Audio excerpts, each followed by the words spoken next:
നാളെ അവധി പ്രഖ്യാപിച്ചു. അതിൻ്റെ ഏറ്റവും പുതിയ അപ്ഡേഷനാണ് ഇന്ന് നമ്മൾ നോക്കാൻ പോകുന്നത്. വീഡിയോയിൽ മുൻപ് വീഡിയോ ലൈക്ക് ചെയ്യുക, ചാനൽ സബ്സ്ക്രൈബ് ചെയ്യുക.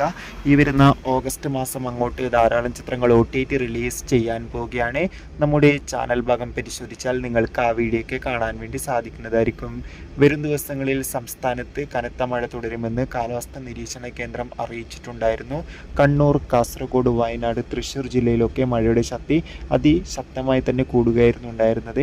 ഇപ്പോഴിതാ കനത്ത മഴയെ തുടർന്ന് ഈ ജില്ലയിലെ വിദ്യാഭ്യാസ സ്ഥാപനങ്ങൾക്ക് ജില്ലാ കളക്ടർ അവധി പ്രഖ്യാപിച്ചിട്ടുണ്ട്.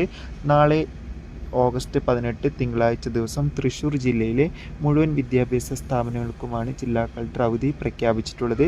വരും ദിവസങ്ങളിൽ മഴയുടെ ശക്തി കൂടുമെന്നും ഒറ്റപ്പെട്ട മഴയ്ക്ക് സാധ്യത ഉണ്ടാകുമെന്ന് കാലാവസ്ഥാ നിരീക്ഷണ കേന്ദ്രം അറിയിച്ചിട്ടുണ്ട്. എന്തായാലും കൂടുതൽ അപ്ഡേഷൻ അറിയാൻ വേണ്ടി നമുക്ക് കാത്തിരിക്കാം. അടുത്തൊരു വീഡിയോയിൽ കാണും വരെ ഏവർക്കും ബൈ ബൈ, ടാറ്റ.